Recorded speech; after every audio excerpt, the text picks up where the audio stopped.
स्थानीय शासन कार्यक्रमको तर्फबाट म कुमार यात्रुको नमस्कार। इन्डिजिनियस टेलिभिजनबाट हरेक साता प्रसारण हुने स्थानीय शासन कार्यक्रममा आज पनि हामी आइपुगेका छौँ। यो कार्यक्रममा खास गरिकन स्थानीय तहको अभ्यासहरू, चुनौतीहरू र स्थानीय तहले बेहोरेका अनेक खालका बाधा व्यवधानहरूको बारेमा हामी छलफल र बहस गर्ने गर्दछौँ। यही क्रममा आज हामी एउटा नयाँ सन्दर्भका साथ आइपुगेका छौँ। खास गरिकन हामी विश्वव्यापी महामारीले निम्त्याएको यो चुनौतीहरूको सन्दर्भमा र खास गरिकन विपन्न अति सीमान्तकृत समुदायहरूको रोजगारीको समस्याको सन्दर्भमा आज हामी विशेष छलफल गर्नेछौँ। आज हामी खास गरिकन हामी स्याङ्जा जिल्लाको अत्यन्तै सुन्दर एकदम नमुना गाउँपालिका, पर्यटकीय गाउँपालिका फेदीखोला गाउँपालिकाको अभ्यास र त्यहाँ भएका सकारात्मक कदमहरूको बारेमा पनि हामी आदरणीय तपाईँ दर्शकहरूलाई जानकारी गराउने हामीले अभिप्राय राखेका छौँ। आजको कार्यक्रममा हामीसँग हुनुहुन्छ स्याङ्जा जिल्ला फेदीखोला गाउँपालिकाका अध्यक्ष घनश्याम सुवेदी। म कार्यक्रममा उहाँलाई हार्दिक स्वागत गर्न चाहन्छु। यसै गरी हामीसँग हुनुहुन्छ सोही गाउँपालिकाकी उपाध्यक्ष देवी थापा, उहाँलाई पनि म कार्यक्रममा हार्दिक स्वागत गर्न चाहन्छु। यसै गरी हामीसँग सामाजिक अभियन्ता तथा इन्जिनियर कृष्ण गुरुङ, उहाँ फेदीखोला गाउँपालिकाकै बासिन्दा हुनुहुन्छ, उहाँलाई पनि म कार्यक्रममा हार्दिक स्वागत गर्न चाहन्छु। आजको विषय चाहिँ हामी चाहिँ मैले अघि भने छँदैछ, पछिल्लो समयमा चाहिँ रोजगारीको सिर्जनाहरू स्थानीय तहले गर्ने कार्यक्रम योजना तथा विभिन्न क्रियाकलापहरूमा स्थानीय तहहरूको अभ्यासहरूको सन्दर्भमा रोजगारीको सन्दर्भमा चाहिँ अलिकति आलोचनात्मक दृष्टिकोणहरू आइरहेको छ। आजै मात्रै प्रकाशित विभिन्न समाचारहरूमा चाहिँ यो प्रधानमन्त्री रोजगार कार्यक्रमको आलोचनाहरू देखिएको छ। यसमा चाहिँ स्थानीय तहहरूले प्रधानमन्त्री रोजगार कार्यक्रमको लागि चाहिँ 25 लाखदेखि एउटा गाउँपालिकामा न्यूनतम 25 लाखदेखि 1 करोडसम्म अनुदान पाउने व्यवस्था छ।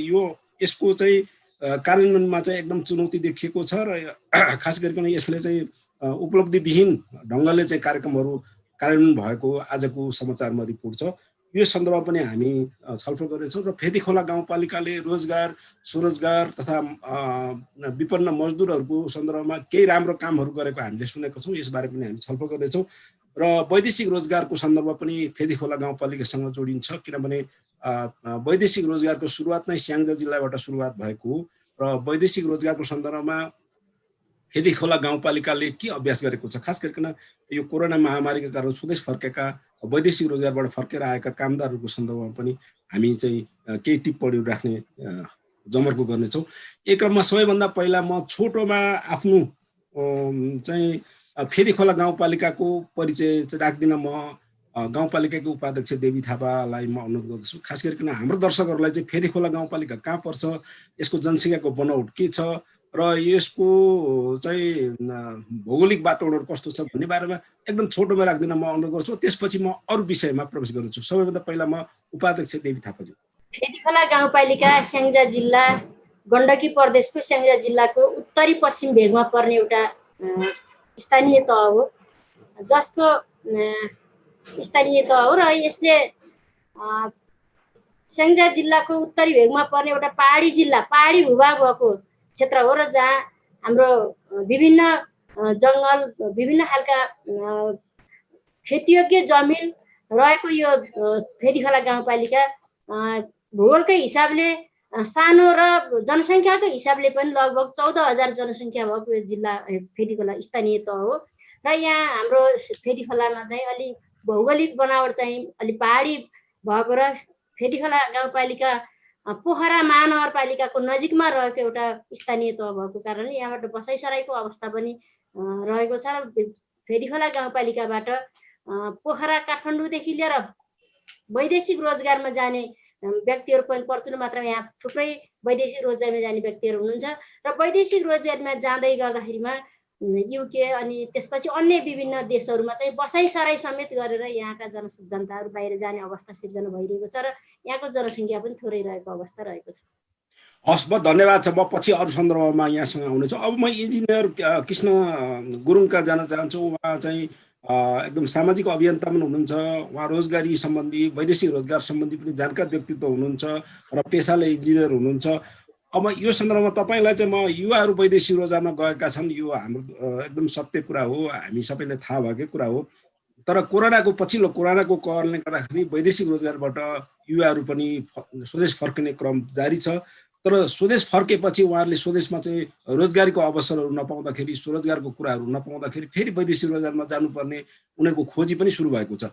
यो सिलसिलामा तपाईँ वैदेशिक रोजगार पनि चासो राख्ने, रोजगार पनि चासो राख्ने व्यक्तित्व भएको हुनाले यो विदेशिने क्रमहरू अहिलेको क्रममा चाहिँ यो रोजगारको क्रमहरू कस्तो छ अथवा रोजगारको अवसरहरू कस्तो छ, समग्रतामा मैले फेदी खोलाको मात्रै भनेको होइन, समग्रतामा यहाँको विचार पहिला राख्दिन म अनुरोध गर्छु, अनि अरू विषयमा हामी आउँछौँ। हजुर कृष्ण गुरुङजी। नमस्कार यत्रो सर, सबैमा नमस्कार। वैदेशिक रोजगारबाट चाहिँ अहिले फर्किएका महिला दिदीबहिनीहरू उहाँहरू चाहिँ यो कोभिडको कारणले जति पनि आउनु भएको छ, उहाँहरू आफ्नै देशमा केही गरौँ भन्ने उहाँहरूको भावना त छ। तर हामीले सुदूरपश्चिममा देख्यौँ कोभिडको यस्तो महामारी भएको बेलामा पनि इन्डियामा चाहिँ लड्को लाएर गइरहेको पनि हामीले देखेका छौँ। र विभिन्न ठाउँमा स्वरोजगारको प्रयास चाहिँ गरिरहेको छन्, तैपनि यहाँको विभिन्न चाहिँ समस्याले गर्दाखेरि तपाईँको उत्पादन गर्यो, त्यसपछि मार्केटिङको असुविधा, त्यसपछि अलिक ठुलो लार्ज स्केलमा गर्न खोज्यो, ब्याङ्कको चाहिँ ऋण पाउनलाई पनि धेरै कठिन भएकोले 1-2 वर्ष त यसो गर्ने प्रयास गर्छन्, त्यसपछि फेरि असफल भएपछि त्यसपछि फेरि जाने क्रम चलेकै छ। र यही क्रममा मैले विशेष गरेर मेरो फेदीखोला गाउँपालिकालाई जोड्न चाहेँ र जति पनि वैदेशिक रोजगारबाट आउनु भएको छ उहाँहरूको लागि रोजगारको लागि हाम्रो फेदीखोलामा धेरै योजनाहरू चाहिँ हाम्रो अध्यक्षज्यू उपाध्यक्षज्यूले गाउँपालिकाले चाहिँ गरिरहेको मैले प्रत्यक्ष सम्पर्कबाट पनि मैले जानकारी लिएको छु र टिभी पत्रपत्रिका र सोसियल मिडियामा पनि त्यो जानकारी लिएको छु। र त्यहाँ रहेको चाहिँ तपाईँको बाँझो जमिनलाई चाहिँ खेती बनाउनको लागि, खेतीयोग्य बनाउनको लागि खेती गरिरहेको 1700 डाटा चाहिँ भन्ने मैले प्राप्त गरेको छु। अझै जति बेला मैले जानकारी लिएँ त्यो बेला भन्दा सायद अहिले बढी भएको पनि होला, त्यो चाहिँ अवश्य पनि अध्यक्षज्यूले दिनुहुनेछ भन्ने आशा छ। स्थानीय गाउँपालिका उपाध्यक्ष देवी थापाका म जान चाहन्छु। अब यहाँको उपाध्यक्षको जिम्मेवारी अहिलेको स्थानीय तहमा धेरै देखिएको छ, खास गरेर न्यायिक समितिको अध्यक्षता यहाँले गर्नुहुन्छ, संयोजन गर्नुहुन्छ, त्यसै गरेर विभिन्न योजना तर्जुमादेखि लिएर चाहिँ विभिन्न क्रियाकलापहरूको पनि यहाँ संयोजक हुनुहुन्छ। यो सन्दर्भमा मैले एकदम स्पेसिफिक विषय कुरा गर्दाखेरि तपाईले योजना तर्जुमा गर्दाखेरि, योजना तर्जुमा समितिको तपाईँ संयोजक हुनुहुन्छ, यो गर्दाखेरि ती मजदुरहरू, ती गरिखाने वर्गको आवाजहरूलाई चाहिँ गाउँपालिकामा कसरी सुनिने व्यवस्था छ, यहाँले अलिकति यो प्रक्रियाको बारेमा भनिदिनुहोस्। हामी फेदीखोला गाउँपालिकाले योजना तर्जुमा गर्दाखेरिमा हाम्रो 7वटा प्रक्रियाबाट हामी योजना तर्जुमा गर्न गइरहेका छौँ। सर्वप्रथम त हाम्रो टोल सुधार समितिहरू छन्, टोल विकास समितिहरू छन्। त्यो टोल सुधार समितिहरूमा त्यहाँका जनताहरू बसेर छलफल गर्नुहुन्छ, त्यहाँको टोलको आवश्यकता, विकासका आवश्यकताहरू के हुन् भन्ने विषयमा छलफल गर्नुहुन्छ। र त्यो टोलहरूमा छलफल भइसकेपछि वार्ड समितिमा आउँछ र वार्ड समितिले त्यहाँका योजनाहरू, टोलबाट आएका योजनाहरू प्राथमिकरण गर्नुहुन्छ र अनि त्यो प्राथमिकरण परेका योजनाहरू वार्ड समितिले चाहिँ गाउँपालिकामा पेश गर्छ। गाउँपालिकाको योजना तर्जुमा समितिमा पेश गरिसकेपछि हामी योजना तर्जुमा समिति छ, योजना तर्जुमा समितिमा बसेर हामी आवश्यक पर्ने कुन योजनाहरू अति आवश्यक छन्, कुन योजनाहरू 1 नम्बरमा छन्, कुन योजना 2 नम्बरमा पर्छन्, त्यो प्राथमिकरण गरिसकेपछि हामी योजना तर्जुमा समितिले टुङ्गाइसकेपछि हामी कार्यपालिकामा पेश गर्छौँ र कार्यपालिकामा पेश गरिसकेपछि कार्यपालिकाले त्यसलाई पास गरिसकेपछि हामी गाउँसभामा लगेर गाउँसभामा पास गर्छौँ।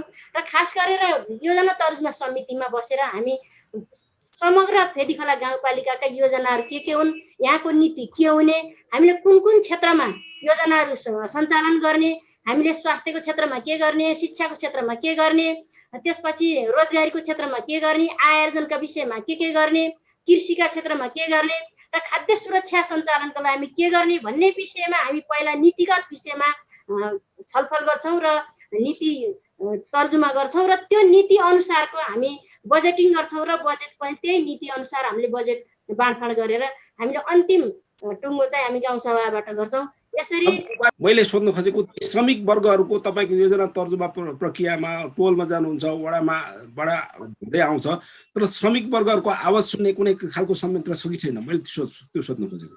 श्रमिक वर्गको विषयमा हाम्रो रोजगार समिति पनि छ, रोजगार सेवा केन्द्र पनि छ। रोजगार सेवा केन्द्रमा हामी जो बेरोजगार व्यक्तिहरू हुनुहुन्छ उहाँहरूको बेरोजगार व्यक्तिहरूको हामीले सूचीकृत गर्छौँ र त्यसपछि उहाँहरूका आवश्यकताहरूको विषय छलफल गर्छौँ र हामी रोजगारीका सिर्जनाहरू गर्नको लागि हाम्रो कृषिमा के काम गर्दाखेरिमा हाम्रो कृषिमा रोजगार सिर्जना हुन्छ र फेरि अनि विकास निर्माणका काममा कसरी लगाउन सकिन्छ, त्यहाँका रोजगारमा लाग्नुपर्ने जुन सीमान्तकृत वर्गहरू छन्, मजदुर वर्गहरू छन्, उनीहरूको उत्थान गर्नका लागि के गर्न सकिन्छ भन्ने विषयमा छलफल गर्छौँ। र अहिले फेदीखोला गाउँपालिकाले मजदुर सञ्चय कोषको निर्माण गरेको छ। यो हामी फेदीखोला गाउँपालिकाले यो वार्षिक योजना बनाउँदाखेरिमै हामीले बजेटिङ गरेर बजेट छुट्याएर चाहिँ यो कार्यक्रमलाई अगाडि बढाइरहेका छौँ। यसभन्दा अगाडि पनि अघिल्ला वर्षहरूमा पनि हाम्रो रोजगार सेवा केन्द्र भनेर हाम्रो छुट्टै युनिट थियो र त्यो युनिटमा हामीले वैदेशिक रोजगारमा रहनुभएका नेपालमा रहनुभएका उहाँहरू के गर्न चाहनुहुन्छ, उहाँहरूको सिप के छ, दक्षता के छ भन्ने विषयमा त्यो रोजगार सेवा केन्द्र मार्फत उहाँहरूको हामीले डाटा लिइरहेका थियौँ।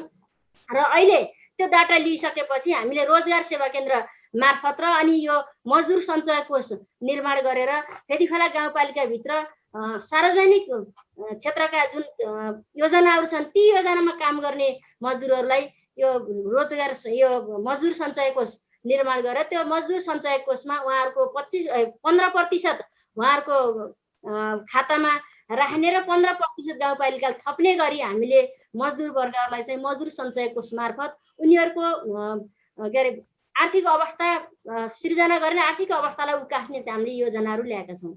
एकदम नेपालको सबै स्थानीय तहहरू मध्येमा यो मजदुर सञ्चय कोषको नयाँ अवधारणा फेदीखोला गाउँपालिकाले सुरु गरेको मैले पत्र पत्रिकामा पढेको थिएँ। यही सन्दर्भमा पनि हामी छलफल गर्नेछौँ। एकदम राम्रो, एकदम सकारात्मक र उत्कृष्ट असल अभ्यासको रूपमा यसलाई लिन सकिन्छ। म अध्यक्ष ज्यूका जान चाहन्छु। हाम्रो अध्यक्षजी हुनुहुन्छ घनश्याम सुवेदी। अब यहाँले यहाँको नीति र कार्यक्रम मैले पनि हेरेको थिएँ, उपाध्यक्षज्यूले पनि धेरै कुराहरू भनिसक्नुभयो। यो सन्दर्भमा अब तपाईँले रोजगार सिर्जना गर्ने कुराहरू, अब तपाईँको कार्यकाल 3 वर्ष कटिसक्यो। अब यो सन्दर्भमा रोजगार सिर्जना गर्ने, स्वरोजगार सिर्जना गर्ने कार्यान्वयनको पाटो चाहिँ के छ? नीतिहरू त छ नै होला हैन? यो बारेमा भनिदिनुहोस् न प्लिज। हामी फेदीखोला गाउँपालिकाले हामी निर्वाचित भएर आएर सबैभन्दा पहिलो गाउँपालिकामै छुट्टै एउटा रोजगार बैंक भनेर एउटा बैंककै रूपमा चाहिँ यो प्रधानमन्त्री स्वरोजगार कार्यक्रम त यो पछि आएको हो। त्योभन्दा पहिला नै हामीले एउटा युनिट बनाएका थियौँ। त्यसमा चाहिँ कर्मचारीको व्यवस्थापन गरेर डाटालाई चाहिँ सबभन्दा पहिला लियौँ हामीले। फेदीखोला गाउँपालिकाभित्र स्टिल बेरोजगार भएको सङ्ख्या कति र वैदेशिक रोजगारमा चाहिँ आबद्धता रहेको मान्छे कति, निजामती सेवामा कतिजना हुनुहुन्छ, जङ्गी सेवामा कतिजना हुनुहुन्छ र किसान अनि उद्योग व्यवसायमा आबद्ध हुने मान्छे कतिजना, त्यो सबैको हामीसँग एक जनाको चाहिँ घर परिवारको GPS लोकेसन सहितको हामीसँग प्रोफाइल तयार छ। त्यसलाई हामीले एक क्लिकमा सबै कुराहरू हेर्न सक्ने गरी हाम्रो त्यो सिस्टममा चाहिँ म्यानेज गरेको कुराहरू म तपाईँलाई त्यो जानकारी गराउन चाहन्छु। र हामीले 16देखि 40 वर्षभित्रको युवाहरूलाई यही नै स्वरोजगार दिनुपर्छ भनेर सर्वप्रथम युवा रोजगार उद्यम विकास कार्यक्रम भनेर सुरुवात गऱ्यौँ।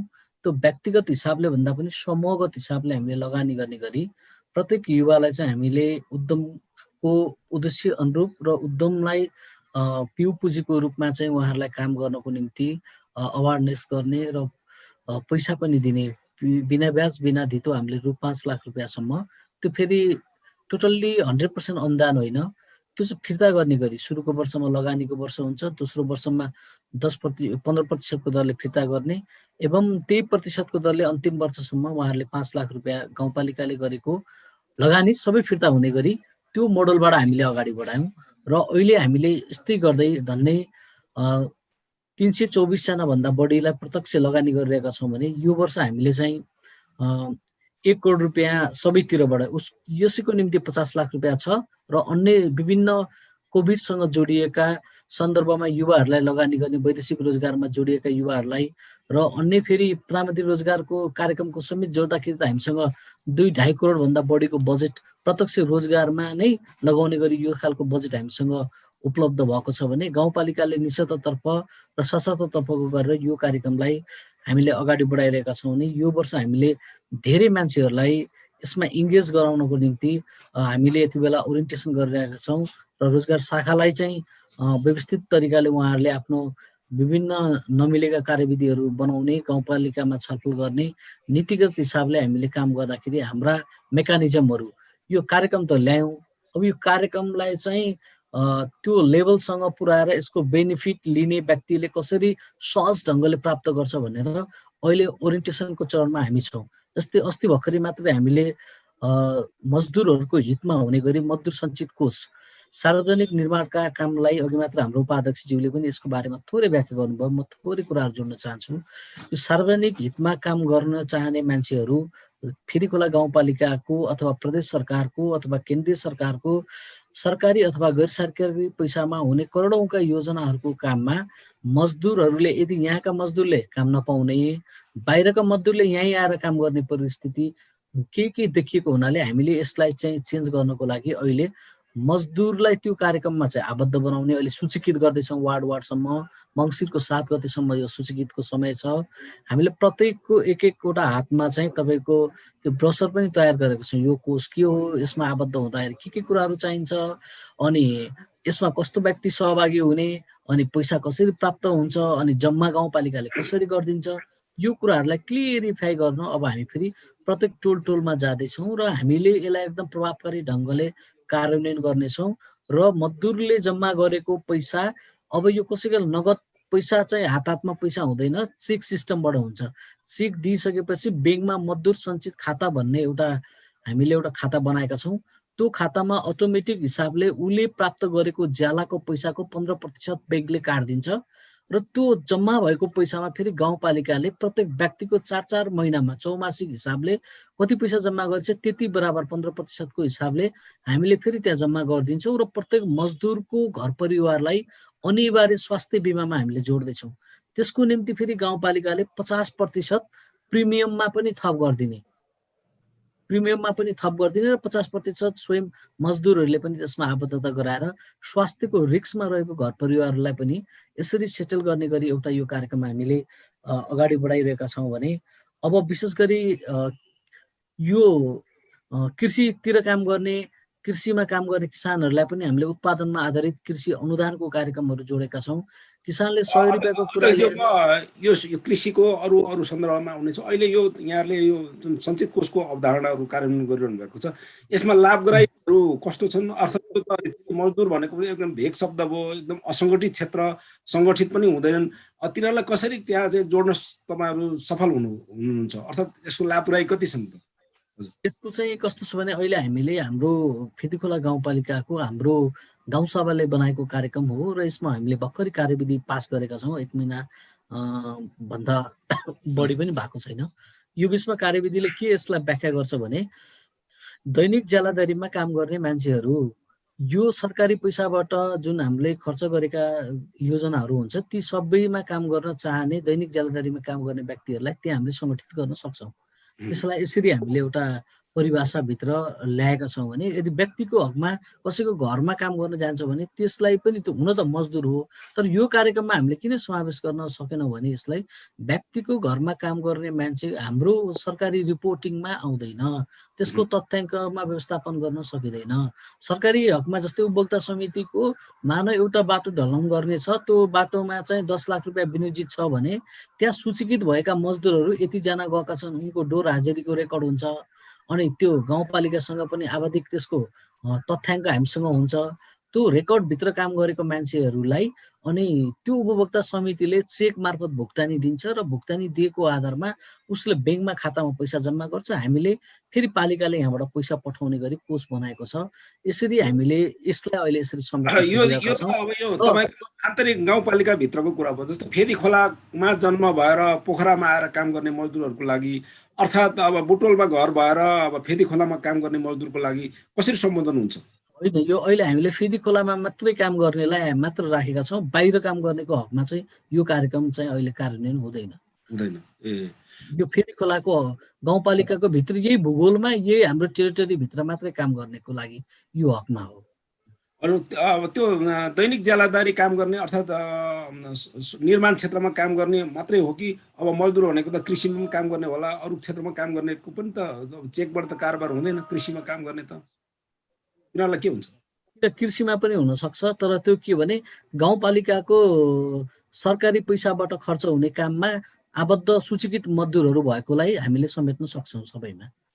हुन्छ, धन्यवाद छ। म अरू सन्दर्भमा यहाँका फेरि आउनेछु। म इन्जिनियर कृष्ण गुरुङजी हुनुहुन्छ, फेदीखोला गाउँपालिकाको निवासी पनि हुनुहुन्छ, फेदीखोला गाउँपालिकाको एकदम भलो चिताउने कुरा पनि गरिरहनुहुन्छ। यो अभ्यासहरू देख्दा तपाईँलाई के छ कृष्ण गुरुङजी, इन्जिनियर साहब? मलाई चाहिँ अब फेदीखोला साबिकको वार्ड नम्बर 4 हाल चाहिँ 1 पर्छ र त्यहाँको निवासी भएकोले मैले जति पनि त्यहाँको विकासको कामहरू देखिराखेको छु, प्रत्यक्ष म बेला बेलामा वर्षेनी जाने गर्छु र अध्यक्षज्यू लगायत हाम्रो उपाध्यक्षज्यू र गाउँपालिकाको सबै टिमसँग मेरो छलफल हुन्छ र चाहिँ त्यहाँ गरेका शैक्षिक कार्यदेखि लिएर सामाजिक र चाहिँ जुन पूर्वाधारको कामहरू भइरहेछ एकदम खुसीको कुरा छ र हामीलाई लागेको छ हाम्रो फेदीखोला गाउँपालिका एउटा नमुना गाउँपालिका हुन्छ भन्ने मलाई विश्वास छ र त्यहाँ भएका चाहिँ जति पनि तपाईँको काम कुरो छ त्यो एकदम सुशासन तरिकाले भएको मैले महसुस गरेको छु। उहाँहरूले सबै चाहिँ तपाईँको टेन्डर मार्फत चाहिँ आह्वान गर्नुहुन्छ कामको लागि, त्यसपछि भएको कुराहरूको उहाँहरू पटक पटक अनुगमन गर्नुहुन्छ र चाहिँ तपाईँको त्यो क्वालिटी चेक पनि उहाँ प्रत्यक्ष उहाँहरू साइडमा गइरहेको मैले मिडियाबाट पनि देखिरहेको छु। त्यसले गर्दाखेरि म एकदमै खुसी छु। हजुर, अहिलेसम्मको सूचना अध्यक्षज्यू उपाध्यक्षज्यूले भनेअनुसार चाहिँ एकदम सकारात्मक र असल अभ्यासको रूपमा यी कार्यक्रमहरूलाई लिन सकिन्छ। म उपाध्यक्ष देवी थापाका आउन चाहन्छु। अब बेरोजगारी समस्या अर्थात् रोजगार भन्ने बित्तिकै एउटा सामाजिक समस्या हो र बेरोजगार भन्ने बित्तिकै ठुलो यो समाजलाई विसङ्गति विकृति ल्याउने पनि बेरोजगारी समस्याले हो। यो सन्दर्भमा न्यायिक समितिको अध्यक्ष हुनुभएको नाताले रोजगारसँग जोड्ने हो भने रोजगारमा फेरि ज्यालाको कुरा होला। अब ज्याला भन्दा फेरि समान ज्याला पनि आवश्यक पर्छ। अहिले महिला आन्दोलनमा पनि पुरुषको ज्याला र महिलाको ज्याला अर्थात् फरक भएको हुनु हुँदैन भन्ने पनि अवधारणा छ। यो सन्दर्भमा तपाईँको गाउँपालिकाभित्र यो ज्यालाको समानताको अभ्यास चाहिँ के छ? फेदीखोला गाउँपालिकामा जहाँ स्थानीय तहको यो स्थानीय सरकार सञ्चालन ऐन मार्फत यो न्यायिक समितिको व्यवस्था, स्थानीय सरकार सञ्चालन ऐन 2074 को दफा 46 मा न्यायिक समितिको व्यवस्था गरेको छ र दफा 47 मा न्यायिक समितिको कार्यक्षेत्रको उल्लेख गरेको छ र यो कार्यक्षेत्रभित्र ज्याला नपाएको र उचित ज्याला नपाएको विषयमा चाहिँ उजुरी गर्न सक्ने प्रावधान पनि छ। र फेदीखोला गाउँपालिकाभित्र के छ भने हाम्रो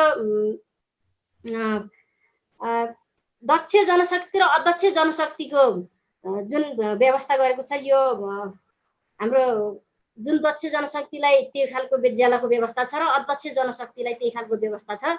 त्यसमा महिला र पुरुष भन्ने हुँदैन। यदि कुनै पनि व्यक्तिगत रूपमा व्यक्तिले काम गराएका छन् र उनीहरूले आफ्नो स्वीकृतिमा सहमतिमा काम गराएको क्षेत्रमा उनीहरू काम गरिरहेका छन् र जसले यहाँ गाउँपालिकामा मैले उचित ज्याला पाइनँ र मैले काम गरेको ज्याला नपाएर मैले पाइनँ भन्ने जो उजुरी गर्न आउँछ उहाँलाई चाहिँ ज्याला दिलाउनका लागि हामीले सहयोग गरिरहेका छौँ। र महिला भएकै कारणले थोरै ज्याला र पुरुष भएकै कारणले धेरै ज्याला भन्दा पनि दक्ष र अदक्ष कामदारको हिसाबले महिला पनि दक्ष कामदार छ भने उसले दक्ष कामदारको ज्याला पाउँछ र पुरुष पनि अदक्ष छ भने अदक्ष कामदारको रेटको ज्याला पाउँछ। त्यही अनुसार काम भइरहेको छ र जसले यहाँ उजुरी गर्न आउनुहुन्छ, जसले काम गरेको ज्याला पाइन भनेर जो उजुरी गर्न आउनुहुन्छ उहाँलाई ज्याला दिलाउने काम चाहिँ हामी न्यायिक समितिले अहिलेसम्म त्यस्तो उजुरी आएको छ कि छैन तपाईँको? अहिलेसम्म त्यस्तो उजुरी आएको छैन। कोही कोही 1-2 जना चाहिँ काम गरेर अनि केही समयपछि दिम्ला भनेर राखेको चाहिँ उनीहरूले नपाएको चाहिँ 1-2 वटा आएको छ र उहाँ चाहिँ सहमतिमै उहाँले के भन्नु भने नदिएको होइन, मसित पैसा नभएर पैसा भएको बेलामा मैले दिन्छु, नदिने भन्ने होइन, केही समयको लागि मैले कुराको पछि दिन्छु भनेर चाहिँ हामीले दिलाएका छौँ। हुन्छ, यो जानकारीको लागि तपाईँलाई धेरै धेरै धन्यवाद। म अध्यक्षज्यूको अहिलेको सन्दर्भमा फेरि म जोड्न चाहन्छु। खास गरिकन यहाँले धेरै कुराहरू भएको छ। यहाँको अभ्यासहरू राम्रो हुँदाहुँदै पनि अब आलोचनाहरू भइरहन्छन्। अब आलोचनाहरू भनेको अब तपाईँको गाउँपालिकाको त मैले सर्वे गरेको छैन, तर अन्य यस्तो राम्रो कार्यक्रम हुँदाहुँदै पनि स्थानीय तहहरूले चाहिँ कार्यक्रम त राम्रै ल्याउँछन्, तर त्यो चाहिँ कार्यकर्तामुखी हुन्छन्, आफ्नो मान्छेमुखी हुन्छन् अनि त्यो सुविधा पाउने पनि त्यही आफन्तहरू हुन्छन्। त्यस्तो त छैन होला कि छ तपाईँको गाउँपालिकामा अध्यक्षज्यू? सबैलाई म भनौँ नि अहिले मजदुर सञ्चित कोषको चाहिँ अवधारणा हामीले सुरुवात गऱ्यौँ। यो हामी मानौँ नेकपाबाट निर्वाचित भएका जनप्रतिनिधि त्यो नेकपाका कार्यकर्तालाई मात्रै होइन, मजदुरभित्र सूचीकृत भएका सबैजना एबिसी जोसुकै होस्, जुन वर्गको होस्, जुन तहको होस्, जुन तबकाको होस्, जुन विचारधार बोकिने मान्छे सबै यसमा आबद्ध हुन पाउँछ। विगतमा हामीले गरेका कार्यक्रम आजको मितिसम्म सबै पारदर्शी ढङ्गले हामीले सूचना प्रकाशन गर्छौँ, सबैलाई सूचीकृत गर्छौँ। हाम्रो सबैको सफ्टवेयर प्रणालीको विकास भएको छ।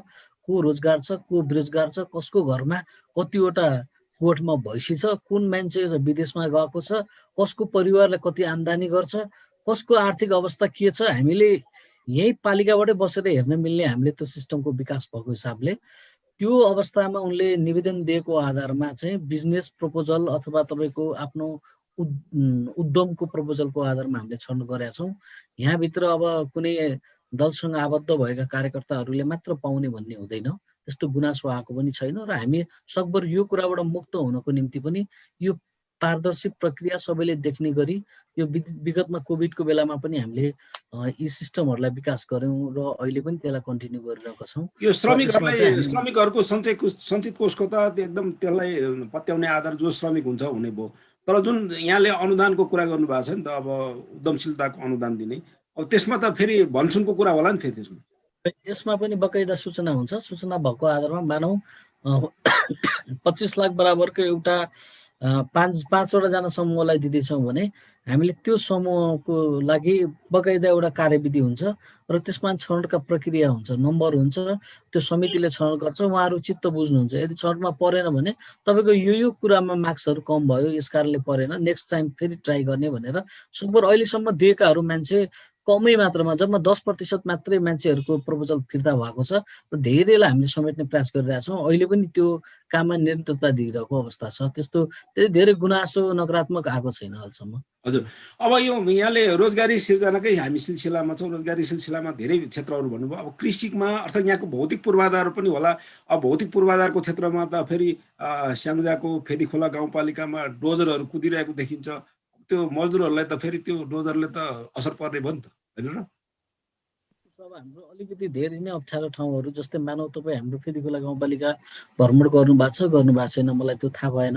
यदि बाटो हिँड्दाखेरि म पसेको छु, हजुर, पोखराबाट बुटोल हाइवेमा त दौडिनु भयो तपाईँले। त्यो हाइवेमा दौडिने क्रममा तपाईँले भालुपाड भन्ने एउटा ठाउँ त अवश्य देख्नुभयो होला। त्यो भालुपाड भन्दा डबल अप्ठ्यारो भिर खण्ड चाहिँ हाम्रो फेदीखोला गाउँपालिकाको वडा नम्बर 4 साबिकको आरुखोरको गाविसको 3वटा वार्डहरू 1 र 2, 3, त्यहाँ 500 घरधुरी भन्दा बढी जनसङ्ख्या भएको, धन्य 750 भन्दा बढी मतदाता भएको क्षेत्र थियो। त्यो ठाउँमा तपाईँको यातायातको पहुँच, सजिलो यातायातको मार्गमा नपुगेको कारणले जनताहरू अझै पनि अप्ठ्यारो गरी हिँड्नुपर्ने बाध्यात्मक परिस्थिति थियो। एकदम हार्ड रक भएको ठाउँ। त्यहाँ चाहिँ हामीले गैँची ढुङ्गा फुटाल्ने तपाईँको त्यो गहन प्रयोग गरेर नि हुँदैन थियो। त्यस्तो ठाउँहरूमा चाहिँ हामीले एकदम एक्जाभेटरहरू, ठुलो पावरको एक्जाभेटरहरू प्रयोग गरेर त्यसमा काम लगाउनु परिरहेको अवस्था। अहिले आधुनिक प्रविधिका मेसिनहरू पनि प्रयोग गरिरहेको अवस्था छ भने त्यति धेरै तपाईँको दैनिक ज्यालादारमा काम नपाएर बेरोजगार भएरै बस्ने होइन, हामीले काम पाएनौँ भन्ने अवस्था चाहिँ हाम्रो पालिकामा हुँदैन। र सकभर नयाँ ट्र्याकहरू जस्तै ओपन गर्ने लगभग जम्मा एउटा टोलमा मात्रै अब हाम्रो गाउँपालिकामा बाँकी छ। अरू सबै प्रत्येक टोलमा अथवा त्यो टोलहरूमा, साबिकको वार्डहरूमा सबैमा चाहिँ यातायातको सहज पहुँच एक्सेस भइसकेको छ भने त्यसलाई अब हामीले स्तर उन्नति गर्ने काममा लागिरहेका छौँ भने त्यहाँ काम गर्नको निम्ति त्यही भएर अहिले हामीले यो बढीभन्दा बढी मजदुरहरूलाई त्यो आयोजनाहरूमा खपत गर्नुपर्छ। अब स्तर उन्नतिको काममा नयाँ ट्र्याक खन्ने बेलामा त गैँचीले त नयाँ ट्र्याक खन्न सकिँदैन, त्यो पहाडी भूभागमा तराई जस्तो सजिलो त हुँदैन। त्यो हिसाबले हामीले सुरुमा चाहिँ त्यति धेरै चाहिँ युज गरेनौँ, अब मध्यम खालको युज गऱ्यौँ। अहिले हामी चाहिँ यो काममा जुटिरहेका छौँ र यो वर्ष यो पूर्वाधारकै सन्दर्भमा म चाहिँ यहाँको योजना कार्यान्वयनको प्रक्रिया चाहिँ कस्तो छ नि त? अब ठेक्काबाट कि उपभोक्ता समितिबाट गर्नुहुन्छ कि कसरी गर्नुहुन्छ? के मापदण्ड छ त्यसमा? यस्तो छ, उपभोक्ता समितिसँग भएको न्यूनतम पनि 20 देखि 30 लाखसम्मको आयोजनाहरू चाहिँ उपभोक्ता समिति मार्फत हुन्छ। त्योभन्दा माथिको आयोजनाहरू हाम्रो सबै चाहिँ सार्वजनिक खरिद प्रक्रिया अन्तर्गत ठेक्कामा जान्छ। हजुर जस्तै ठुल्ठुलो आयोजनाहरूको हकमा चाहिँ उपभोक्ता समितिले गर्न सक्दैन। उसँग इक्विपमेन्ट हुँदैन, मेन पावर हुँदैन, सामान कहाँबाट पाउने, कुन क्वालिटीको कानुनी प्राविधिक हुँदैन। त्यस कारणले गर्दा यो विषयलाई चाहिँ हामी सार्वजनिक निर्माणकै प्रक्रियामा ठेक्का मार्फत अगाडि बढाउँछौँ र 30 लाखभन्दा तलको आयोजनाहरू चाहिँ हामी उपभोक्ता समितिलाई दिन्छौँ। हजुर, उपभोक्ता समितिले योजना कार्यान्वयन गर्दाखेरि तपाईँले लागत सहभागिताको रेट पनि तोक्नु भएको होला, जनताबाट श्रमदान गर्नुपर्ने स्थिति, त्यो चाहिँ स्थिति के छ नि? सार्वजनिक त्यसको कामको प्रकृतिको आधारमा चाहिँ हामीले गर्नुपर्ने हुन्छ। जस्तै मन्दिरहरू निर्माण गर्दाखेरि अब त्यसमा त्यति धेरै 20% होइन, बढी पनि सहभागिता जुटाउनुपर्छ। अब तपाईँको बाटो, कुलो होइन, अब कुनै अन्य ठाउँहरूको कामको लागि चाहिँ हामीले त्यसमा 20% न्यूनतम पनि साझेदारी गर्नुपर्ने उपभोक्तालाई राखेका छौँ भने फेरि लागत साझेदारी भनेर अर्को एउटा बजेट पनि छ हामीसँग 60-40 को। कसैको योजनामा परेन, योजनामा यदि पैसा छुट्टिएको रहेनछ, वार्षिक कार्यक्रममा परेन भने हामीले यो काम गर्न चाहन्छौँ भनेर उपभोक्ताले 40% हामी लागत सहभागिता गर्न चाहन्छौँ, हाम्रो ठाउँमा यो काम हो, तपाईँहरूले 60% हालिदिनु पर्यो भने पनि फेरि त्यस्तो योजनाहरूमा पनि हामीले पैसा छुट्टिराखेका छौँ। उपभोक्ता लागत साझेदारी भन्ने फन्ड छ, त्यो अन्तर्गत काम गराउन सक्छौँ। त्यसरी पनि विगतमा धेरै कामहरू हामीले गरिरहेका छौँ। हुन्छ, यहाँको धेरै अभ्यासहरू हामीले सुन्यौँ। कृष्ण गुरुङज्यू इन्जिनियर साहब हुनुहुन्छ। अब यहाँ इन्जिनियर भएको हुनाले भौतिक पूर्वाधारको स्थिति पनि यहाँलाई थाहा नै छ। अब यहाँ धेरै ठाउँहरूमा चाहिँ अब उपभोक्ता समिति मार्फत गर्दा अर्थात् उपभोक्ता समिति मार्फत कार्यान्वयन गर्दाखेरि चाहिँ गुणस्तर नहुने, फेरि स्थानीय तहको पदाधिकारीहरूले उपभोक्ताहरूलाई त्यति साह्रो चाहिँ त्यो गुणस्तरीय बनाउनलाई पनि दबाब दिन नसक्ने स्थिति पनि छ। तपाईँको अनुभवमा कस्तो छ नि? अब यो ठेक्काबाट गर्दा राम्रो हुन्छ कि उपभोक्ताबाट राम्रो हुन्छ कि? तपाईँको राय के छ? अब त्यस्तो अब अन्त एउटा कानुनी व्यवस्था एउटा विषय छ, तपाईँको राय सुनौँ। यहाँले सुनिहाल्नुभयो। अब कानुनी व्यवस्था अनुसार तपाईँको 25 लाखभन्दा माथिकोलाई ठेक्कापट्टा गर्नुपर्ने भन्ने हुन्छ र तपाईँको त्योभन्दा तल चाहिँ कोटेसनमा गर्न सकिन्छ अथवा उपभोक्ता समितिबाट गर्न सकिने कुरा पनि अध्यक्षबाट भन्न सक्नुभयो। र मैले जहाँसम्म लाग्छ, म प्रत्यक्ष अप्रत्यक्ष रूपमा यी प्राविधिक कुराहरूमा अध्यक्षसँग सरोकार राख्छु र मैले कतिपय त्यहाँ ग्रेडिङहरू नमिलेको कुरो कतिपय ठाउँमा हुन्छ नि कमी कमजोरी, त्यस्तो कुरालाई पनि मैले उहाँहरूलाई सुझाव दिनु, सानो सुझाव मेरो नलेजले भ्यासमा उहाँहरूलाई सुझाव दिने काम गरेका छु। त्यसपछि तपाईँको क्वालिटीको कुरामा पनि कतै मैले अहिले त सोसियल मिडिया फेसबुकमा आएको हुन्छ, अलिकति चाहिँ सोझो बनाउने ठाउँ पनि हल्का कप भइरहेको, बग्र भइरहेको पनि मैले पाएको ठाउँमा पनि उहाँहरूलाई सुझाव दिने गरेको छु। त्यसले गर्दा जहाँसम्म लाग्छ उहाँहरू पटक पटक चाहिँ निरीक्षणमा गइरहेको पनि हामीले तस्बिरबाट पनि हामीले देखिरहेका छौँ। त्यसले गर्दा जहाँसम्म लाग्छ एकदम गुणस्तरयुक्त नै काम भइरहेको मैले पाएको छु र चाहिँ जहाँसम्म लाग्छ अझै त्योभन्दा सुधार होस् भन्ने पनि मैले उहाँहरूलाई बेला बेलामा सुझाव पनि दिएको छु। हजुर, हुन्छ हुन्छ। म उपाध्यक्ष देवी थापाजीकन जान चाहन्छु। अब यो उपभोक्ता समितिको प्रसङ्ग आइसकेको छ। उपभोक्ता समिति गठन गर्दाखेरि पनि अब महिला पुरुष, अब विभिन्न सुविधा वञ्चित सीमान्तकृत समुदायको सहभागिता पनि प्रमुख कुरा हुनसक्छ। तपाईँको स्थानीय तहमा, तपाईँको गाउँपालिकामा उपभोक्ता समितिको संरचनाहरू कस्तो छ नि? कुन विधि अनुसार गरिएको छ? त्यसमा महिलाहरूको सहभागिता कस्तो छ? हाम्रो स्थानीय तहमा यो उपभोक्ता समिति गठन सम्बन्धी एउटा कार्यविधि हामीले निर्माण गरेका छौँ र त्यो कार्यविधि अनुसार हामीले महिला सहभागितालाई सुनिश्चित गरेका छौँ र महिला सहभागिता कम्तीमा पनि 40% महिला सहभागिता हुनुपर्ने र त्यसमा चाहिँ की पोस्टमा जुन अध्यक्ष, सचिव र कोषाध्यक्षलाई हामीले त्यसलाई चाहिँ मुख्य पद मानेका छौँ र त्यो पदमा चाहिँ एकजना महिला अनिवार्य, सकेसम्म अध्यक्ष नभए सचिव नभए कोषाध्यक्ष मध्ये त्यो 3टा अनिवार्य महिला हुनुपर्ने र 40% महिला हुनुपर्ने भनेर हामीले व्यवस्था गरेका छौँ। र त्यो हाम्रो गाउँपालिकामा अहिले वैदेशिक रोजगारमा जाने धेरै पुरुषहरू हुनुहुन्छ, विभिन्न रोजगारीमा जाने, जागिरको सिलसिलामा पुरुषहरू बाहिर हुनुहुन्छ र त्यसले गर्दा गाउँमा बस्ने महिलाहरू नै हो। त्यो 50% भन्दा पनि बढी महिलाहरू सहभागी हुनुहुन्छ अहिलेको उपभोक्ता समितिमा। हामीले जसरी 40% प्रावधान राख्यौँ, त्योभन्दा पनि बढी महिलाहरू सहभागी हुनुहुन्छ, किनभने गाउँमा बस्ने महिलाहरू नै हुनुहुन्छ धेरै।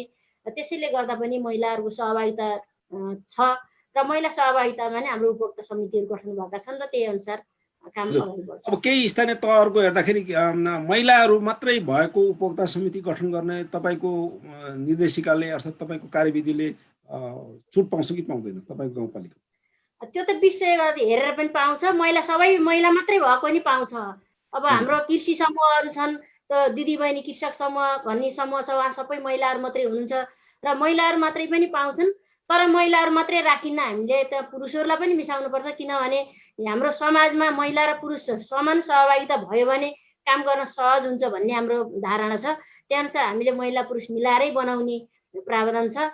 तर महिला मात्रै भएर नहुने भन्ने छैन, पुरुष मात्रै भएर हुँदैन, तर महिला मात्रै भयो भने त्यसले वैधानिकता पाउँछ। तर हामी त्यसो पनि गर्दैनौँ, सकेसम्म महिला र पुरुष बराबरै मिलाएर लैजान चाहन्छौँ। हजुर, एकदम तपाईँलाई पनि फेरि धन्यवाद दिएर म अध्यक्षज्यूको जान चाहन्छु। अब यो हामीले सहभागिताको सामाजिक समावेशीकरणको कुराहरू, लैङ्गिक समानताको कुराहरू पनि यो सन्दर्भमा जोड्नुपर्ने हुन्छ। अब तपाईँको गाउँपालिकामा धेरै रोजगारमुखी योजनाहरू, रोजगारमूलक क्रियाकलापहरू भइरहेको सन्दर्भमा अब महिलाले फाइदा पाउने कस्तो खालका योजना हुन्छन्, अर्थात् त्यहाँको आदिवासी जनजाति दलितहरू अनि त्यसपछि पिछडिएका समुदायहरूले कसरी फाइदा पाइरहेका छन्, यो सन्दर्भमा पनि भनिदिनुहोस् न प्लिज अध्यक्षज्यू। अब यसमा हामीले के चाहिँ क्याटेगोराइज गरेका छ भने गाउँपालिकाको आफ्नो निशुल्कतर्फको बजेटबाटै विभिन्न खालको कार्यक्रमहरू हामीले यो समावेशीकरणसँग जोडिएका विषयमा कार्यक्रमहरू हामी छलफल गरेर नै योजनाहरू आवश्यकता हाम्रो गाउँपालिकाको आवश्यकताको आधारमा हामीले निर्धारण गरिरहेका छौँ। अब जस्तै विभिन्न वर्ग, त्यसमा पनि दलित वर्ग, त्यसमा पनि जनजातिको त्यति आर्थिक हिसाबले त हाम्रो कमजोर रहेको अवस्था त यो भेगमा हाम्रो छैन। सोसियली स्ट्याटस, इकोनोमिक स्ट्याटसको आधारमा यदि त्यही पनि त्यस्तो जनजातिको हकमा चाहिँ कमजोर रहेको अवस्थामा चाहिँ हामीले अहिले 2-3वटा कुराहरू, एउटा राज्यको नीति निर्माण तहमा चाहिँ इम्पावर गर्नलाई उहाँहरूलाई चाहिँ ओरिएन्टेसन गर्ने, उहाँहरूलाई सचेतनाको कार्यक्रमहरू दिने, त्यो कार्यक्रम लगिरहेछौँ भने अब निजामती सेवाहरूमा चाहिँ प्रवेश गराउन पनि अब गाउँपालिकाले नि यो लोकसेवा आयोगसँग जोडिएर यस्तो खालको ट्रेनिङहरू दिने, अनि यो लैङ्गिक समानताको निम्ति हिजो मात्र हामीले यो लैङ्गिक हिंसा सम्बन्धी यो निवारण कोष निर्माण गर्नको निम्ति एउटा कार्यविधिको विषयमा छलफल गरेका थियौँ। अब त्यो कार्यपालिकाले हामीले टुङ्गाउँदैछौँ। यस्ता वञ्चितीकरणमा रहेका व्यक्तिहरूलाई चाहिँ माथि ल्याउनको निम्ति, जस्तै अहिले हामी मधुर सञ्चित कोषकै कुरा गरिरहँदा पनि त्यसमा लगभग विभिन्न वर्गको मान्छेहरू, त्यसमा पनि जातीय हिसाबले अलिकति बढी दलित वर्गकै मान्छेहरू हामीले देख्छौँ। उहाँहरूलाई माथि ल्याउनको लागि पनि यस्तो किसिमको कार्यक्रमहरूलाई चाहिँ हामीले बढी फोकस गरिरहेका छौँ भने स्वरोजगार सिर्जना गर्ने हकमा उहाँहरूलाई नै बढी जस्तो प्रायोरिटी हाम्रो हुन्छ। यदि शिक्षित र अलिकति आर्थिक हिसाबले सस्टेन भएको मान्छेहरू चाहिँ यस्तो कार्यक्रमहरूमा इन्भल्भमेन्ट हुन कम देखिन्छ भने योबाट छुट भएका मान्छेहरूलाई हामीले यसरी इम्पावर चाहिँ सोसियली हिसाबले चाहिँ गरिरहेको कुरा म जानकारी गराउन चाहन्छु। हजुर, अब तिनीहरूको पहिचान, तिनीहरूको आर्थिक स्थिति राम्रो छ भन्ने खालको कसरी तपाईँहरूले पहिचान गर्नुहुन्छ? अर्थात् तिनीहरूको इच्छामा त्योलाई त कुनै प्रब्लमै छैन। त्योसँग त के छ भने अब गरिबीको रेखामुनि रहेको जनसङ्ख्याको प्रत्येक यो घर परिवारको इकोनोमिक स्ट्याटस के हो भन्ने कुरा डाटा हामीसँग छ। त्यस हिसाबले यो छुटाउनको निम्ति कुनै गाह्रो छैन। त्यो हामीले सजिलै गरी यो फ्रड टाइपको मान्छे अथवा कुनै नभएको व्यक्तिलाई चाहिँ हामीले यो होइन र यो वास्तविक पहिचान गर्नको निम्ति अप्ठ्यारो पर्ने अवस्था चाहिँ किन छैन भने हामीसँग डाटा छ, त्यसको रेकर्ड छ र सबै त्यसलाई किपिङ गरेर राखिरहेछौँ। त्यस आधारले हामीले छुटाउन सक्छौँ। हजुर, हामीले धेरै विषयमा आज हामी छलफल गरिसकेको संक्षिप्तमा पनि यहाँहरूले धेरै कुराहरू जानकारी गराउनु भएको छ। हाम्रो दर्शकहरूलाई पनि यस सम्बन्धी धेरै लाभ भयो होला भन्ने लाग्छ मलाई। फेरि खोला गाउँपालिकाको सन्दर्भमा अस्ति मैले एउटा समाचार हेरिरहँदाखेरि यहाँहरूको शिक्षाको क्षेत्रमा पनि एकदम सकारात्मक कदम छ अथवा असल अभ्यास छ भन्ने सुनेको थिएँ। के अभ्यास छ शिक्षाको क्षेत्रमा? अहिले कोरोनाको कारणले विद्यालयहरू लागिरहेको छ कि छैन? अहिले हाम्रो फेदी खोला गाउँपालिकामा अहिले जस्तै शिक्षामा चाहिँ हामीले सबैभन्दा बढी प्रायोरिटी दिएछौँ। गाउँपालिकाको पहिलो प्राथमिकतामा शिक्षा छ। शिक्षामा अहिले टोटल बजेटको फेदी खोला गाउँपालिकाको टोटल बजेटको 38.27% बजेट हामीले शिक्षा क्षेत्रमा लगानी गरिरहेछौँ। र फेदी खोला गाउँपालिकाको शिक्षाको मोटोमा पहिलो के भने प्राविधिक तर्फको शिक्षालाई प्राथमिकता दिएछौँ। त्यसमा पनि सूचना प्रविधिलाई पहिलो आधार बनाइरहेछौँ हामीले। हाम्रो फेदी खोला गाउँपालिकाको सबै माध्यमिक तहहरूमा कक्षा 6 देखि 10 कक्षासम्म अनिवार्य कम्प्युटर विषयको पढाइ सुरुवात हुन्छ। गाउँपालिकाले नै सबैको 60-40 को मोडल अन्तर्गत गाउँपालिकाले 60% र सम्बन्धित विद्यालयले 40% हुने गरी प्रत्येक विद्यालयमा diploma in computer engineering pass गरेको एक एकजना आइटी शिक्षकहरू हामीले पठाएका छौँ।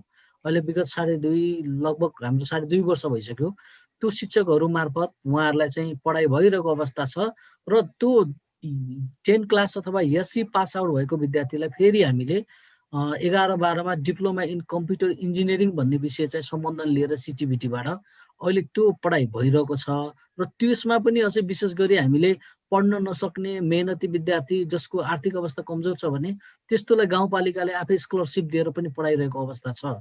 अहिले हाम्रो बनाएको गाउँपालिकाले बनाएको शिक्षा ऐन नेवावली स्थानीय शिक्षा नेवावली अन्तर्गत यस फेदीखोला गाउँपालिकामा अहिले साइन्स विषयको सम्बन्धन दिएर हामीले साइन्सको पनि पढाइ सुरुवात गरेका छौँ भने गण्डकी प्राविधिक प्रतिष्ठान भनेर यो गण्डकी प्रदेशको एउटा गौरवको कार्यक्रम गाउँपालिकाको साझेदारी पनि हामीले त्यसमा राखिरहेका छौँ र यो अहिले झन्डै 11 करोड यसको निम्ति बजेट विनियोजन भएको छ।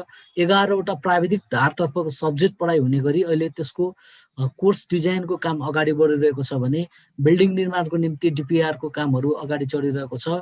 त्यसको चाहिँ त्यो अर्गनाइजेसन चार्ट क्लियर भएको छ र सिओ नियुक्ति भएको अवस्था छ। त्योतिर पनि हामीले साझेदारी गरिरहेका छौँ भने हाम्रो प्रत्येक इसिडी बाल विकासका कक्षाहरूलाई राम्रो गर्नुपर्छ भनेर त्यसमा कम तलब पाइरहेका शिक्षकहरूलाई मासिक हामीले 2000 को दरले चाहिँ उहाँहरूलाई प्रोत्साहन स्वरूप त्यो भत्ता पनि दिइरहेको अवस्था छ र मन्टेसरी ट्रेनिङहरू गर्ने तपाईँ प्रत्येक स्कुलहरूमा चाहिँ आधुनिक खालको हामीले कम्प्युटर ल्याबहरूको व्यवस्था गरेका छौँ।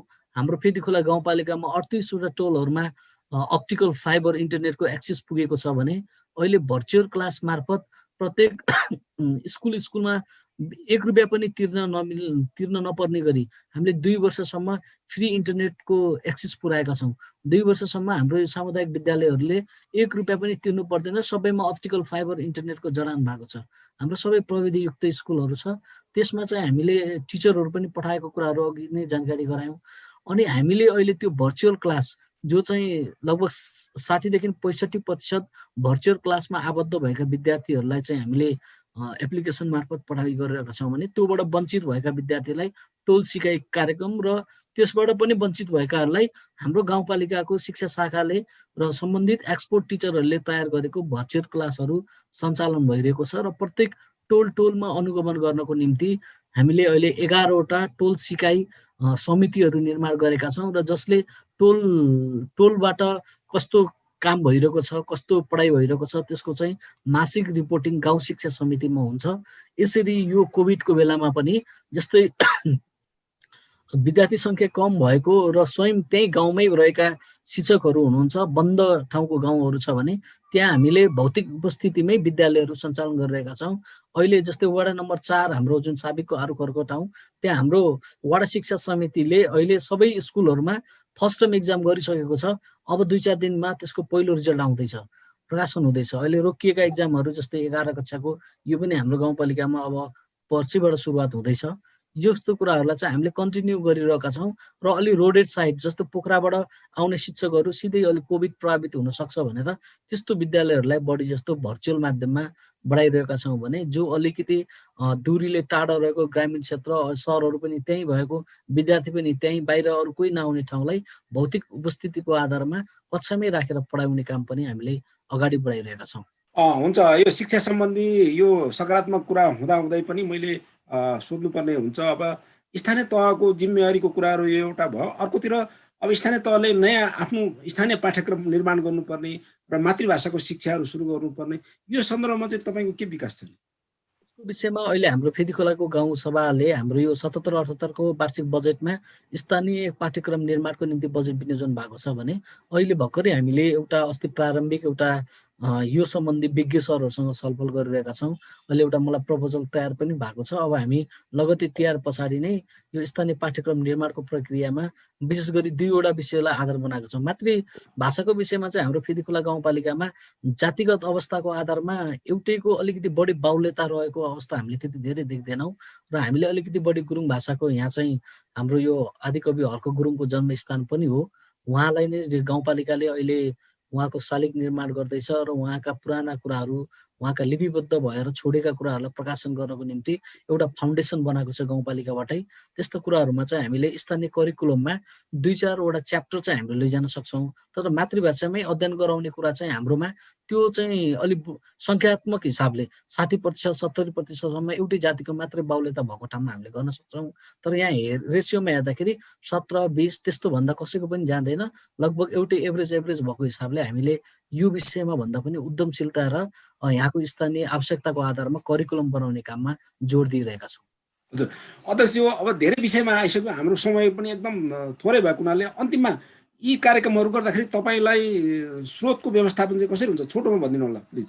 फेरि अब अन्य गाउँको जस्तै अब कुखुरामा कर, अन्डामा कर, बाख्रामा कर लाएर त स्रोतहरू जुटाउने होइन होला, अनुदानले मात्रै पनि भ्याउने होइन होला, के छ? यस्तो छ, फेदीखोला गाउँपालिकाले हामीले हाम्रो यो चाहिँ आन्तरिक स्रोतहरू त्यति धेरै त छैन। हामीले जम्मा 3-4वटा, एउटा व्यवसाय कर मार्फत, एउटा ढुङ्गा गिटी बालुवाको थोरै हामीसँग प्राकृतिक स्रोतहरू पनि कम छ। जम्मा हामीले एक वर्षमा चाहिँ जम्मा अनुमानित 70 लाख रुपियाँ थियो 76-77मा वार्षिक बजेट आम्दानी यति हुन्छ भन्दाखेरि यो कोभिडको कारणले गर्दा पनि असर पर्यो, 65 लाख मात्रै आम्दानी भयो भने यो वर्ष हामीले 1 करोड रुपियाँ प्रस्ताव गरेका छौँ। न्यूनतम हामीलाई करका सबै व्यक्तिलाई करको दायरामा चाहिँ ल्याउने, तर त्यसको दरहरू चाहिँ फरक बनाएर नसमेटिएका योजनाहरूमा ल्याउने। अब त्यो अन्डा कुखुरामा चाहिँ त्यो हाम्रो त्यस्तो छैन, उहाँहरूलाई प्रोत्साहनै गरिरहेको अवस्था छ। तर के भने स्थानीय तहलाई अलिकति भ्रमित हुने गरी, मानव दार्चुलाको कुनै एउटा स्थानीय तहले गल्ती गर्यो भने स्याङ्जाको फेदीखोलामा पनि यो भयो। कुनै 2 नम्बर प्रदेशको एउटा गाउँपालिकाको अध्यक्षको उपाध्यक्षको कमजोरी देखियो भने पनि त्यहाँ हामीलाई ल्याएर एकै ठाउँमा गोलमटल बनाउने कुराहरू छ। हामीले गरेको राम्रो अभ्यासहरूको कुरा फेरि त्यहाँ चाहिँ कपी चाहिँ हुँदैन। हेर्नुहोस्, यो अहिले नेगेटिभ ट्रेन्ड चाहिँ पछिल्लो समयमा चलिरहेको छ। हामी स्थानीय सरकारमा कस्तो किसिमले हामी निर्वाचित भएर आउँदाखेरि त बस्ने कुर्सी समेत थिएन नि हजुर। यहाँ धेरै सङ्घर्ष गरेर कानुनहरू थिएन, विधि थिएन। अनि तपाईँको कहिले स्थानीय सरकारले हाम्रो मात्र स्रोत र बजेटले काम गर्न पुग्दैन थियो।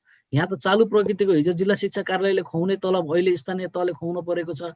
स्वास्थ्य कार्यालयले दिने तलब अहिले चाहिँ गाउँपालिकाको उसमा आएको छ एकैचोटि। हेर्दाखेरि करोडौँ ठुलो डल्लो बजेट एकैचोटि देखिएको छ। तर चालु प्रकृतिका खर्चहरू बढी हुन्छ। पुँजीगत तर्फको खर्चमा हामीले विभिन्न संस्थाहरूसँग, सङ्घ संस्थाहरूसँग अनि प्रदेश सरकारसँग, सङ्घीय सरकारसँग विशेष अनुदान, समपूरक अनुदान, धेरै प्रकारको अनुदानहरू ल्याएर हाम्रो बजेट भन्दा चाहिँ तपाईँको डबल पैसा चाहिँ बाहिरबाट ल्याएर हामीले मोबिलाइजेसन गरिरहेको अवस्था छ। यसरी चाहिँ आफ्नो गाउँ समृद्ध बनाउने अभियानमा हामी जनप्रतिनिधि खटिरहेका छौँ। म उपाध्यक्ष देवी थापाजी, अब त्यहाँ स्थानीय तहको धेरै जिम्मेवारीहरू यहाँले सम्पादन गर्नुहुन्छ, अर्थात् स्थानीय तहको सामूहिक जिम्मेवारी पनि छ। यसमा चुनौतीहरू के छ? कानुनी चुनौती अर्थात् प्रदेशको सहयोग, सङ्घको सहयोग, तपाईँले कुनै चुनौतीहरू देख्नुहुन्छ? अर्थात् कुनै चुनौती यस्तो खालको आयो कि त्यसले गर्दाखेरि तपाईँले चिताएको कुरा, तपाईँले चाहिँ जनतासम्म कबल गरेको कुराहरू पुरा हुन सकेन, त्यस्तो खालको चुनौतीहरू देख्नुहुन्छ?